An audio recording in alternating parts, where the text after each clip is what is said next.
오늘도 저번 시간에 말씀을 나눈 동서남북의 비밀과 그 속에 숨겨진 축복이라는 제목의 두 번째 시간을 여러분들과 함께 나누겠습니다. 오늘은 그 중에서도 동쪽에 있는 에덴에 동산을 지으시고 지으신 그 사람을 이끌어 거기에 두시니 라고 하는 창세기 2장 8절의 말씀, 어떤 성경에는 또 이렇게도 번역되어 있습니다. 여호와 하나님이 동방의 에덴에 동산을 창설하시고 그 지으신 사람을 거기에 두시니라. 이 창세기 2장 8절에 나오는 우리 하나님이 동쪽이라는 단어를 가장 먼저 처음으로 뜨신 바로 구절이 창세기 2장 8절. 에덴 동산을 지으시고 사람을 거기에 두실 때 동쪽에 있는 동방의 에덴에 라는 뜻으로 동방과 동쪽이라는 단어를 그 에덴의 정원에 아담을 인도할 때 쓰신 겁니다. 그렇다면 그냥 어떤 해가 떠오르는 곳 동쪽, 이것이 아닙니다. 이 동쪽이라고 하는 것은 우리가 전번 시간에 말씀드렸지만 케뎀이라는 단어입니다. 이 케뎀이라는 단어는 옛날, 앞쪽, 최초, 고대, 이전에, 건너편에 뭔가가 사실적으로 존재했지만 우리가 인지하기 힘들거나 인지하지 못하는 그 어느 때 먼 그 시대에 그것을 지칭할 때 케뎀이라고 합니다. 그런데 이 케뎀이라는 그 명사가 카담이라는 동사에서 명사로 바뀐 겁니다. 이 카담은 말씀드렸지만 영접하다, 임하다, 받다, 이런 뜻으로 좋은 뜻으로 쓰인 반면 또 다른 성경 구절에서는 도망하다, 대항하다, 저지하다, 실망시키다, 서로 극과 극의 단어로 사용된 이 같은 단어가 바로 카담입니다. 그러므로 동쪽이라는 말을 할 때는 영접하다, 임하다, 받다 이런 뜻과 아울러 또 한편에서는 도망하다, 대항하다, 저지하다, 실망시키다 라는 두 개의 사건이 함께 언제든지 연출할 수 있는 것입니다. 또한 이 케뎀이라는 아람어는 다니엘서에서 나오는 단어인데 이 코담이라는 단어와 케뎀이라는 단어, 동쪽이라는 단어가 케뎀인데 아람어로 동쪽이 코담입니다. 이 단어는 우리가 말하는 해가 떠오르는 동쪽이 아니라 코담, 누구누구 앞에서, 근데 왕의 앞에서라는 말을 쓸 때 코담, 우리가 동쪽이라고 말하는 케뎀을 사용했습니다. 그러므로 동쪽이라고 하는 것은 뭐냐면 왕의 앞에서, 왕의 면전에서 이런 뜻이 되는 겁니다. 왕의 앞에서, 왕의 면전에서 그 앞에 쓴 그 아담을 영접하는 하나님, 그 앞에 쓴 아담 앞으로 임하셔서 그의 손을 잡고 들어가시는 하나님. 그런데 거기에 반해서 하나님의 속뜻을 모르는 아담은 그를 향하여 대적하고 대항하고 실망시키고 저주하는 이중적인 모습 속에서의 사랑의 싸움이 벌어지는 장소라는 것을 동쪽이라고 하는 케뎀이라는 단어를 통하여 우리에게 그 속을 말씀하고 계신 것입니다. 그런데도 우리는 이 동쪽을 동서남북의 동쪽으로만 이해하고 그냥 동쪽에는 에덴 이렇게 수천 년 동안 내려왔기 때문에 2장 8절에 하나님이 지으신 그 애틋한 아담을 에덴으로 인도할 때 그 모습, 그 마음, 그 알게 모르게 서로가 긴장해 있는 그 모습을 우리에게 제대로 누구도 전해주질 못했습니다. 전번 시간과 오늘 통해서 여러분은 그 에덴 동산 안으로 인도하시면서 하나님 아버지와 피조물 인간 아담 사이에 팽팽하게 정말 펼쳐지고 있는 긴장스러운 모습들을 실감 있게 느끼실 것입니다. 이 동쪽이라는 말이 창세기 2장과 아담과 이브를 동쪽으로 내어보낸다고 할 때 쓰이고 민수기 3장 38절에 보게 되면 청막 앞 동쪽 곧 해막 앞 해 돋는 쪽에는 모세와 아론과 아론 아들이 진을 치고 이스라엘 자손의 직무를 위하여 성수의 직무를 수행할 것이며 청막 앞 동쪽, 이스라엘 백성들이 하나님을 섬기기 위해 진물을 섬기는 장소라고 나옵니다. 신명기 33장 27절에는 영원하신 하나님이 이 영원하시다는 말이 바로 동쪽 테뎀을 여기서는 영원하시다고 번역했습니다. 그러므로 이 동쪽이란 말은 영원하신 하나님을 묘사하는 단어로도 쓰이고 있습니다. 영원하신 하나님이 내 처소가 되시니 그의 영원하신 팔이 내 아래에 있도다. 그가 내 앞에서 대적을 쫓으시며 말하라 하시는도다. 이가랴서 14장 5절에도 그날에 그의 발이 예루살렘 앞 곧 동쪽 감람산 산에 서실 것이요. 그날에 하나님의 발이 예루살렘의 앞 동쪽 감람산에 서실 것이다. 하나님이 발이 서시는 곳이 바로 동쪽 감람산이라고 말씀하고 있습니다. 요한계시록 1장 9절에도 예수의 증거를 인하여 반모라는 섬에 있었더니 요한은 아시아에 있는 7교회에 편지하노니 이렇게 말합니다. 요한 사도가 서신을 보냈던 7교회는 로마의 지배를 받던 아시아에 있던 교회들입니다. 지금의 터키이며 고대 아시아의 중심지는 그 터키 내에서도 에베소로 지금의 셀주크 지역입니다. 성경에 나오는 지리적인 위치는 특히 창세기 1, 2, 3장과 계시록의 7교회의 지리적인 위치는 하나님의 계시적 배경으로 너무너무 중요하며 영적인 싸움의 성격을 판별할 수 있으며 앞으로 인간들이 부딪혀야 할 삶의 전쟁이 어떠한 특징을 가졌는지 미리 볼 수 있기 때문입니다. 계시록의 7교회가 있던 아시아에 있는 7교회의 편지하노니 이 아시아라는 말은 동쪽을 의미하는 아시아어에서 나왔다는 설이 있습니다. 터키의 옛날 이름이 바로 아나토리아입니다. 이 아나토리아가 그리스어로 해가 돋는 곳이라는 뜻이라는 것을 우리가 감안하면 아시아는 고대 로마에서 볼 때는 동쪽에 해가 쏟는 곳이라는 의미가 있었던 것도 같습니다. 그렇다면 왜 예수님은 하필 아시아에 있는 동쪽에 있는 교회들에게 서신을 쓰도록 하셨을까요? 그분은 요한에게 특별히 아시아에 있는 교회들에게 편지를 쓰라고 명령하셨습니다. 그 당시 정치적 지리적인 기반을 가져와 다시 아시아라는 이름으로 돌아가 살펴보도록 하죠. 아시아, 아나토리아가 가지는 이름의 뜻은 동쪽 혹은 해가 쏟는 곳이라는 것을 볼 때 아시아는 영적으로 성경에서 말하는 동방, 동쪽과 연관되어 있는 것입니다. 성경의 동쪽, 동방은 매우 중요한 의미가 있습니다. 그래서 하나님께서 에덴의 동산을 지으신 그 아담을 그곳에 인도할 때 동쪽에 있는 이라는 말을 쓰신 겁니다. 또한 창세기 3장 27절에 에덴 동산에서 아담과 이브를 내어보낸 방향도 바로 동쪽입니다.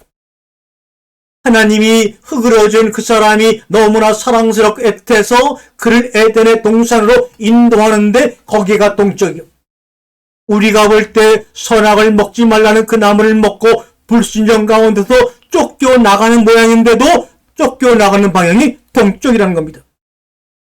동쪽으로 내어보내고 그릇들과 화영검으로 지키게 하셨을까요? 이제 동쪽이라는 말을 알게 되면 그 속뜻을 알게 되면 동쪽으로 내어보내신 하나님의 마음과 앞으로 미래의 아담의 일생이 보여지는 겁니다. 동쪽은 이사야서 2장 9절에 보면 이방인들이 살고 있는 곳이라고도 나옵니다. 주께서 주의 백성 야곱 족속을 버리셨으면 그들에게 동방 풍습이 가득하며 이것은 이방인들의 풍습이 가득하며 이런 뜻이죠. 또한 이사야서 43장 5절에 보면 내가 내 눈에 보배롭고 존귀하며 내가 너를 사랑하였은즉 내가 내 대신 사람들을 내어주며 백성들이 내 생명을 대신하리니 두려워하지 말라. 내가 너와 함께하여 내 자손을 어디서부터요? 동쪽에서부터 오게 하며 서쪽에서부터 너를 모을 것이며 내가 북쪽에게 이르기를 내놓으라. 남쪽에게 말하기를 가두어 두지 말라. 내 아들들을 먼 곳에서 이끌며 내 딸들을 땅 끝에서 오게 하라. 내 이름으로 불려지는 모든 자 곧 내가 내 영광을 위하여 창조한 자를 오게 하라. 그를 내가 지었고 그를 내가 만들었느니라. 어디서부터 옵니까? 내 자손을 동쪽에서부터 오게 하며 동쪽이라고 말합니다. 또 이스라엘 백성들이 광야에서 진을 친 동쪽에는 예수 그리스도가 태어난 유다의 진이 있었습니다. 동방의 해돋는 쪽에 진실자는 그 진영별로 유다의 진영에 속한 자라 말합니다. 이사야 24장 15절에도 그러므로 너희가 동방에서 어디서요? 동방에서 동쪽에서 여호와를 영화롭게 하며 예수님을 제일 먼저 경배하러 온 사람들도 다름 아닌 동방에서 온 박사들입니다. 예수의 나심을 제일 먼저 눈치를 친 사람들도 동방 박사입니다. 마태복음 2장 1절에 헤롯 왕 때 예수께서 유대 베들레헴의 나심에 동방으로부터 박사들이 예루살렘에 이르러 말하되 말합니다. 하나님이 예수님을 일으키신 것도 바로 동방입니다. 이사야 41장 2절에 보면 누가 동방에서 사람을 일깨워서 공의로 그를 불러 자기 발 앞에 이르게 하였느냐. 열국을 그의 앞에 넘겨주며 그가 왕들을 다스리게 하되 그들이 그의 칼에 티끌 같게 그의 활에 불리는 초계같이 하매 누가 동방에서 사람을 일깨워서 하나님이 예수님을 일으키시는 것도 동쪽입니다.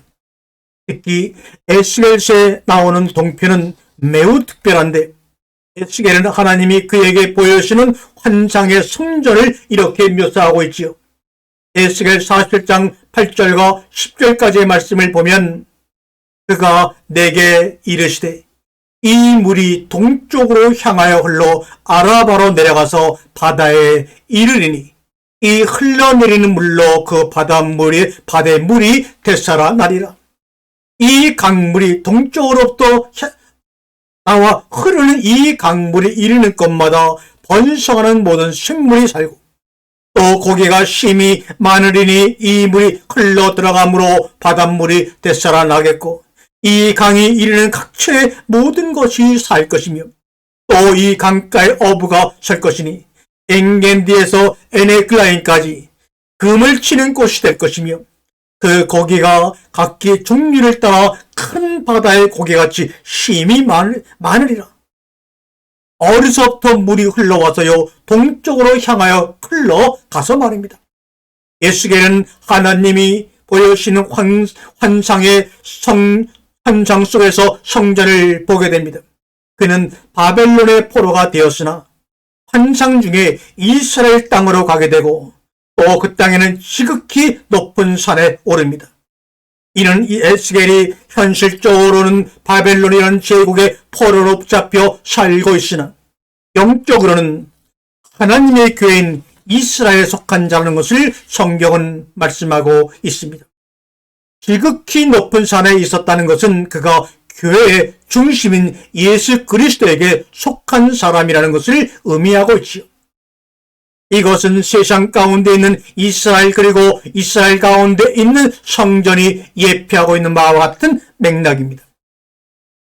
에스겔의 이러한 사항은 요한이 계시록을 썼을 때 사항과 거의 흡사하지 않습니까?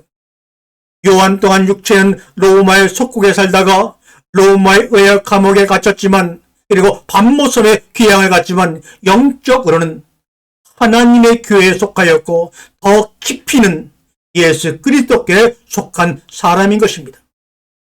하나님이 모든 땅에서 이스라엘 백성을 택하시고 그 안에 성읍을 두시고 그 안에 성전을 만드시고 그 안에 성소를 두시고 그 안에 지성소를 두시는 방식은 모든 땅의 족속들 중 이스라엘 민족을 택하시고 그중 유다를 택하시고 그중 다윗을 택하시며 그중 예수 그리스도를 나게 하시는 방식과 또 닮아 있습니다.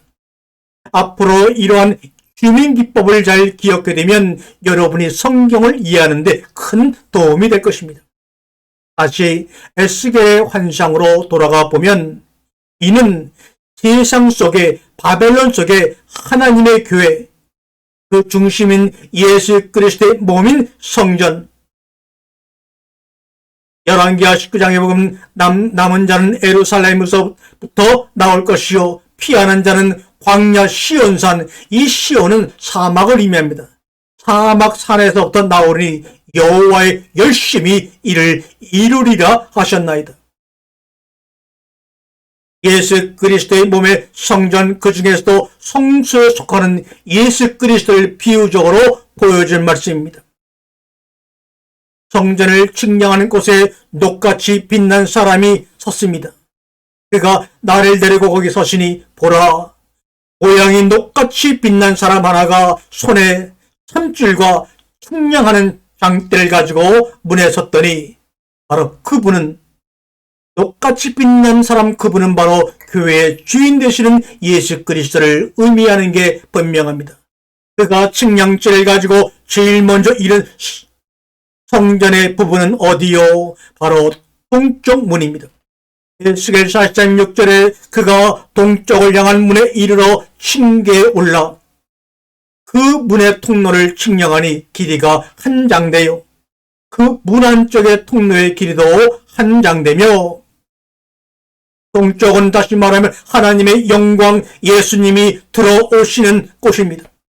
그 영광은 분명히 동편에서부터 온다고 기록되어 있죠. 에스겔 43장 2절에 보면 그 후에 그가 나를 데리고 문에 이르니 곧 동쪽을 향한 문이라. 이스라엘 하나님의 영광이 동쪽에서부터 오는데, 하나님의 음성이 많은 물소리 같고 땅은 그 영광으로 말미암아 빛나니 그 모양이 내가 본 환상곧 전에 성읍을 멸하러 올 때 보던 환상 같고 그 발강가에서 보던 환상과 같기로 내가 곧 얼굴을 땅에 대고 엎드리니 여호와의 영광이 동쪽 문을 통하여 성전으로 들어가고 여호와의 영이 나를 데리고 안뜰에 들어가시기로 내가 보니 여호와의 영광이 성전에 가득하더라. 이로 인하여 성전에 여호와의 영광이 가득하다고 하는데, 하나님은 에스겔이 본 성전을 두고 내 발에 쳤어요, 내 보좌에 쳤어요, 내가 이스라엘 족속 가운데 영원히 거할 쳤어라고 말씀하고 계십니다. 그것이 바로 동쪽이라는 거예요. 에스겔 43장 7절에 그가 내게 이르시되 인자야 인자야, 이는 내 보좌에 쳐서 내 발을 드는 쳐서 내가 이스라엘 족속 가운데 영원히 있을 것이라. 이스라엘 족속과 그들과 그들의 왕들이 음행하며 그 죽은 왕들의 시체로 다스리는데 거룩한 이름을 더럽히지 아니하리라. 성전은 예수 그리스도 자체를 뜻합니다. 그분의 몸을 상징하기도 하는데 그 몸은 바로 교회입니다. 하나님이 예수에게 말씀하신 영원한 초소는 훗날 영원한 나라가 세워진 뒤에 볼 수도 있지만, 먼저는 예수 그리스도의 피로 사함받은 우리 안에 세워진 몸된 교회입니다. 바울은 우리의 몸을 성령의 전이라고 강조했어요. 이런 비유적인 모습들이 에스겔서의 성전 환상이 아니었을까요? 이런 해석이 가능하다고 말씀을 드리는 것은 에스겔의 환상에 나오는 성전이 아직 실제로 세워지지 않았다는 것과, 환상에 나오는 성전뿐 아니라 실제 세워진 모든 성전이 새 언약을 우리 안에서 성취하실 그리스도 예수에 대한 복음에 설계되었기 때문입니다. 이로 볼 때 하나님의 영광이 동쪽에서 들어오는 성전의 환상은 예수 그리스도를 통해 우리가 하나님의 성전이 되고 교회가 된다는 것을 의미한다고 확신합니다. 그렇다면 이와 같은 모든 구절들을 종합하여 결론적으로 알 수 있는 사실은 동쪽의 영적인 의미가 하나님의 영광이 오는 방향을 상징한다는 것이 확실합니다. 하나님 앞에 서 있는 내 모습을 의미한다고 확신합니다. 동쪽, 하나님의 영광이 오는 방향, 동쪽 하나님 앞에 서 있는 내 모습을 의미합니다. 에스겔 47장 8절에 그가 내게 이르시되 이 물이 동쪽으로 향하여 아라바로 사막으로 내려가서 바다에 이르니 이 흘러내리는 물로 그 바다의 물이 되살아나리라 소생하리라. 위 성경 구절에서 에스겔이 완전히 잠기는 물이 동방에서부터 아라바 사막으로 이른다고 되어 있습니다. 동방에서 흐른 물이 아라바 사막으로 흐른다고 했는데 이 사막이 바로 동서남북의 남쪽이란 뜻입니다. 사막으로 흐르는데 이는 예수님께로부터 난 생명의 강이 영적으로 사막과 같이 메마른 백성을 향해 흐르는 영적인 흐름, 생수의 흐름을 의미하는 말씀입니다. 그렇다면 이 말씀은 꼭 기억하세요. 영혼의 뿌리를 내리세요. 그렇다면 창세기 3장에 선악을 알게 하는 나무를 먹고 하나님의 뜻에 불순종하여 아담이 동쪽으로 내치고 쫓겨난 것이 아니라 아담과 이브를 에덴 동산으로 내보내셨다고 하는 그 창세기의 말씀은 예수 그리스도에게로 보내졌다는 말씀인 것입니다. 할렐루야, 할렐루야. 아담과 이브를 창세기 3장에서 에덴의 동쪽으로 내어보냈다는 말은 예수 그리스도에게로 보내졌다는 말씀입니다. 여기서 강은 두 가지의 의미로 해석됩니다. 하나는 영적으로 우리 배에서 흘러나올 생수의 강과 같이 우리라는 움직이는 성전을 통해 목마른 영혼들에게 그분의 생명을 전하게 하는 예수님의 지상 명령이 세상에 나타난 모습이라고 할 수가 있습니다. 또 하나의 강물은 현실적으로 문화의 흐름일 가능성이 있습니다. 지금은 K-팝이다, 뮤지컬이다, 모든 문화를 통해서 온 세계 젊은이들이 하나가 되어가고 있습니다. 실제로 강은 문화가 발생했던 중요한 지리였습니다. 모든 문명의 발상지가 강이었습니다. 물은 생명을 읽어낼 수 있는 역할을 하기에 사람들은 늘 그 주위에 살 수밖에 없지요. 하나님은 그분의 선자들, 특히 세상의 문명을 다루는 다니엘의 환상 속에서도 환상을 보는 지점으로 강가를 자주 사용하여 보여주셨습니다. 그만큼 강이 사람의 문화와 의식을 형성하는 데 중요하다는 것과 이것이 복음 전파에서도 얼마나 중요한 역할을 하는지 주님이 알고 계시다는 것을 의미합니다.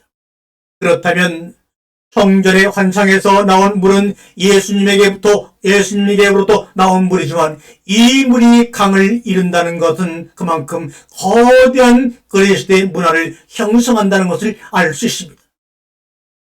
점차 주님을 떠난 이 시대의 교회 젊은이들 가운데 거대한 그리스도의 문화가 형성되어 그들을 통해서 온 세계 젊은이들이 걸어 앞으로 나아가 어느 정점에서 만나 주님께 영광을 돌릴 것입니다.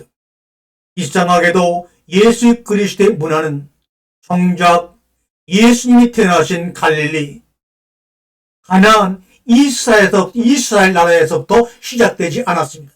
신약 성경도 히브리어가 아닌 헬라어가 원문에다가 예수 그리스도를 전파하는 복음의 문화가 핀 곳은 유다가 아닌 이방 소아시아 7교회, 이집트의 알렉산드리아, 그리스의 아테네, 로마였습니다. 이러한 현상은 성경의 동방이 뜻하는 또 다른 의미와 맞아떨어집니다. 바로 이방이라는 뜻입니다. 하나님 앞에서 도망치고 저항하고 하나님을 분노케 했다고 하는 그 케덴, 그러나 결국 거기서부터 하나님은 다시 시작하여 그들을 영접하고 품어 안으시고 그들을 하나님의 진멸로부터 숨기시는 놀라운 뜻이 바로 동방 안에 숨겨져 있던 것입니다. 시작은 이스라엘 안에 조그마한 가나안 땅이지만 동방에서 즉 이방에서 성한 기독교는 하나님의 문화가 되고 패러다임이 되어 바닷물과 같은 로마 제국 전체를 바꾸어 나아 전 세계의 역사를 바꾸는 중요한 요인과 동인이 되었습니다. 물이 바다를 덮음같이 작은 갈릴리의 예수가 온 열방을 덮음같이 말합니다. 여호와를 아는 지식이 온 세계마다 풍성해지므로 갈릴리 나사렛의 작은 예수가 온 열방을 덮어버리는 생명의 양식으로 배부르게 하는 일이 동쪽에서부터 동쪽으로 일어납니다. 이러한 문화를 흐름에 따라 유대인 아닌 수많은 이방인 성도들이 어부들이 탄생하고 교회가 번성하며 2000년 이상 명맥을 이어오고 있음을 볼 때 우리가 방금 읽었던 모든 구절들은 어쩌면 예수 그리스도의 교회가 이방의 문명을 통해 부흥하는 모습을 상징하는 것이라고도 볼 수가 있습니다. 로마 제국의 많은 속령 가운데 지배당하는 나라 가운데 특히 아시아에 있는 교회들에게 서신을 요한이 보낸 것은 앞으로 널리 퍼지게 될 복음의 영적인 흐름에 대한 예언을 반영한 것이 아닌가 생각합니다. 영적으로는 예수님으로부터 흐르는 복음의 방향을, 지리적으로는 이스라엘이 아닌 이방에서부터 나오는 복음의 전파를 상징하는 성경적 의미가 동쪽이란 동방이란 지역에 가지는 계시적인 비밀이요 축복이라고 말씀을 드립니다. 아멘.